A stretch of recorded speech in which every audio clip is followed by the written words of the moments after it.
Long day tomorrow. So I did a video back in the day, and I was talking about this idea that, you know, there's people out there that they're like, I'm always attracting the wrong person. I attract the bad guys, or I like bad guys. I like the bad girls. This is real. This is real. It's crazy. It's real. Y'all know it. You know, I think I started the video by saying this years ago. I think I said, how can you, you know, want something good, but yet attract something bad? Or you say things like, I like the bad guys. I like the bad girls. I like toxic. I like, you know, let's get into it.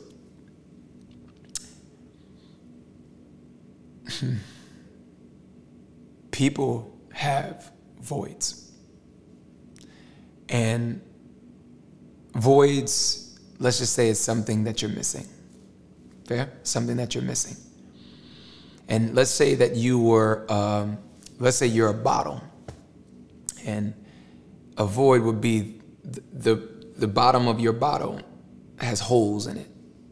It has missing pieces. So I could pour a lot of water into you, but because of the holes or the voids, it's gonna just spill out, which you can get patched up, you can get it fixed, or you could leave it like that with holes in it. You could leave it where there's an opening and keep asking people to pour into your bottle. People can do it if they want. Any wise person would say, hey, I can't keep pouring into you until you heal. I don't want to get too ahead of myself. But if they pour into you, it's going to keep coming out. So they're going to have to continue to pour into you. It's going to come out. They got to keep pouring into you. And this is a cycle, for lack of better terms. This is a cycle. But I found this to happen in people's relationships. And what I've learned is I crack a joke and I say people should intentionally make sure they do not marry their mom or their dad. The characteristics of their mom and their dad, especially the unhealthy ones.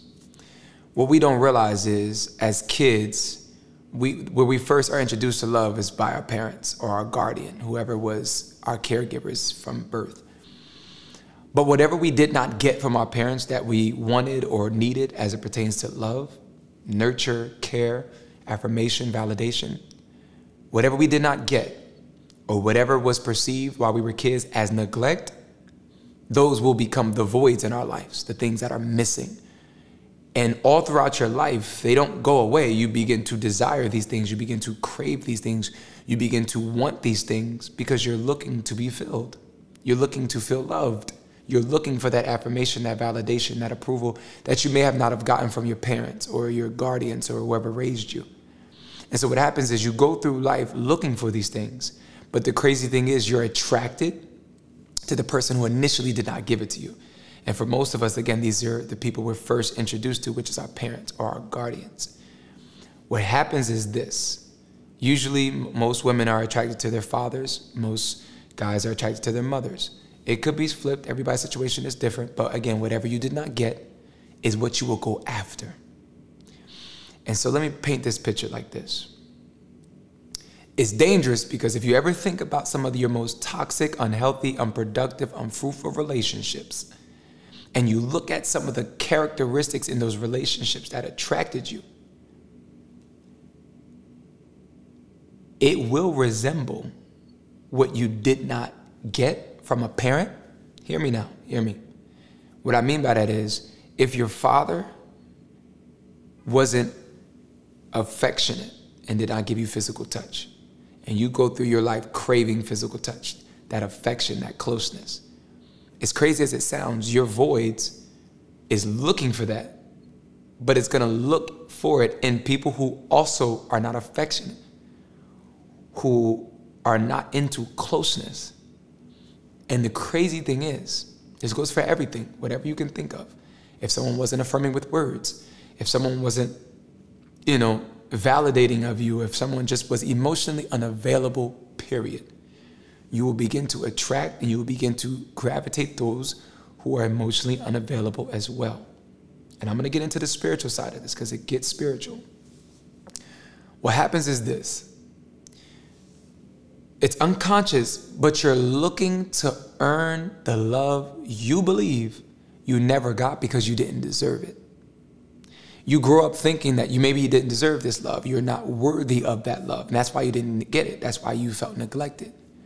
Versus seeing that someone just was genuinely incapable of loving you in that way, you grew up thinking you did not get it because you were not deserving.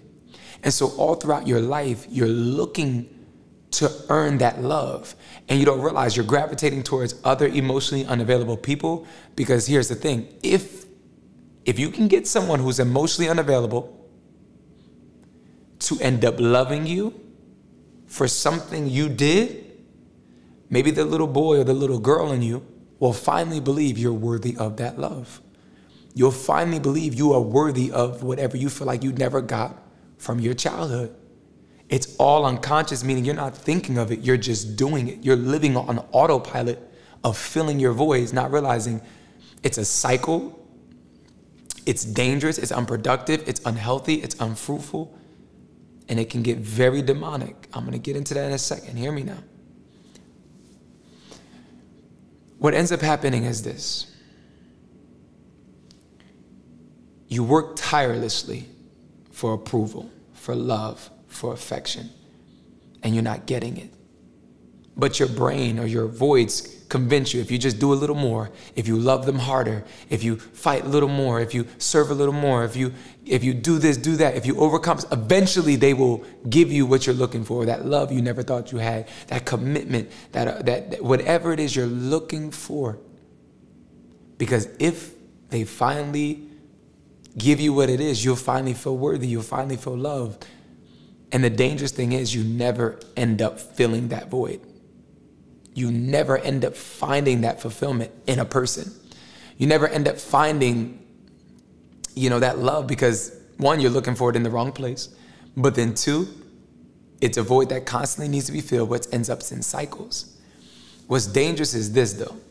This type of person that's in this cycle, they may say they really want this love. Let's say someone comes along and gives them everything that they've been wanting, everything they've been searching for. Because the thing is, it's not wrong to want love. It's not wrong to desire affirmation, validation, approval. It's not wrong to want these human needs, to be liked, to be affirmed, to be held, to be wanted. It's not wrong with that. It's where we go to get those things is where we find the issue shows up. But if someone comes along and loves you the way you need to be loved, let's say it's a healthy relationship. As crazy as it sounds, someone who's stuck in a dysfunctional cycle of toxicity, they'll find the healthy love and peace in that relationship, security and stability in that relationship will be seen as boredom. It'll be seen as mundane. It won't feel exciting. They don't have a thrill. It's not toxic. It sounds crazy, but there are people that need toxicity. Watch this. It doesn't give them that chase that they love, that exciting chase. And they don't realize it. What they're really saying is they rather earn and work for love than receive it. Because that's all they know. All they know is, I got to keep trying to get so-and-so's attention. I got to keep fighting for their approval. I got to keep fighting for their commitment. All I know is that my whole life. And I'm addicted to trying to win love. I'm addicted to trying to earn love. And the crazy thing is when you just receive love without having to do nothing for it, this is why it gets scary and why certain people rather not have healthy relationships. And it's crazy, but it's true. You would think when someone loves you the way you need to be loved, you would just receive it automatically. But there's some people who are so fragile, so broken, so shattered. They feel so flawed, so unworthy, so inadequate, so unqualified, that if you love them without them having to do anything but receive that love, they turn it away. Because your love makes them feel vulnerable, it makes them feel naked, it makes them feel like, wait, if you love me and I haven't had to do nothing for it, what do you really love? Because all I know is to work for love. You're telling me you love me and I didn't have to take off my clothes? I didn't have to overcompensate. I didn't have to buy you tons of things. I didn't have to do this and do. You just love me? For some people, you would think that's heaven on earth. For some people, that's extreme vulnerability, and they will run from that because now they feel exposed.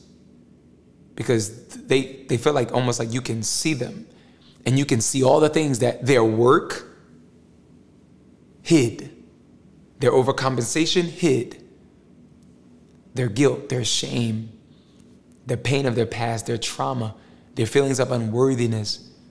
As crazy as it sounds, I'm going to say this, and then I'm going to go to the spiritual part. Let's say a young lady has a lifestyle where she's having sex with multiple partners, right? Someone will call her many names that culture calls young ladies or even men who have multiple sexual partners, right? If a young lady only heard that she was beautiful, or she only heard the words, "I love you," when she took off her clothes and had sex with a guy, you would think that she's addicted to the sex. It's not that. She's addicted to how she feels when she hears, "I love you." But she's only learned how to hear that when she took off her clothes. She's only felt that love when she overcompensated for that man, when she compromised for that man's attention. This young lady might have been abused when she was young. So all her life, she's just carrying around this shame or this pursuit that the only way she'll ever be desired or wanted is if she compromises her body. And so everybody else is too busy calling her names. Everybody else is too busy making fun of her lifestyle, not realizing that young lady's searching for love. Not realizing this young man, he's only felt like a man. He's only felt like someone was proud of him when he spent all his money, when he gave up his body, when he slept around with multiple people. Only time he felt like something of importance. See? And so this deeper. And this is why the mercy of God is so beautiful, because God knows what we struggle with and how that struggle shows up in our lives. But this is why it's dangerous. In these cycles, in these pursuits, we have opened the doors to lustful and demonic spirits. All types of spirits that keeps us in soul ties, demonic thoughts, perverted mindsets, distorted eye gates. I mean, we're so filled with lust because it's the lust of the flesh that these voids almost force you to feel like you have to fulfill.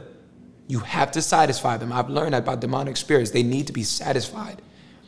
It's like if you're not careful to break this cycle, find deliverance, talk to people in your church to pray with you, help you, get you on some type of track, some type of community. So you need help and accountability. If you don't get the counseling you need, if you don't get the deliverance you need, these spirits will keep you in these cycles for a long time and takes you down a dark place.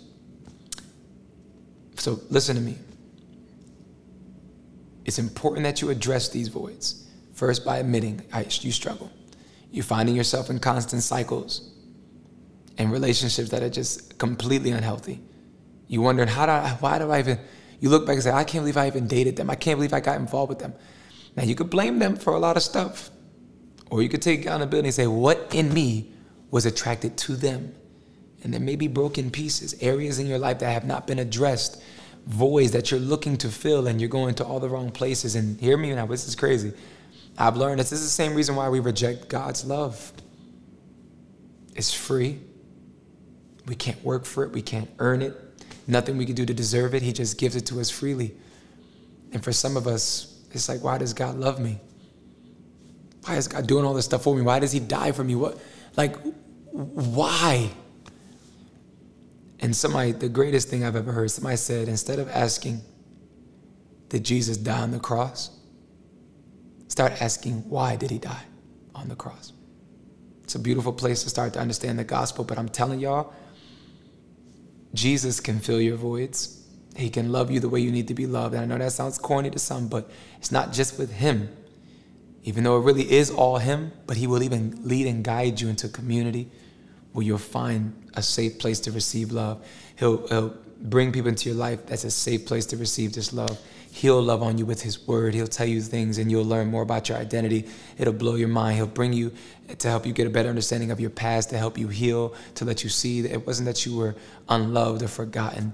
You know, you were probably parented by imperfect people. And you need to forgive them and let it go. Ask God to heal your heart. It's profound, the journey that God can take you on, but I wanted to say that. That's the journey. You're unconsciously filling voids. You're lacking self-awareness. And this leads to tons of dysfunctional relationships. And unfortunately, we open the doors to a lot of demonic spirits that we need deliverance from. We need to find healing so we can move on in a healthy way. Because deep down, all we're searching for is love. And we can find that love in God. And we need to get free.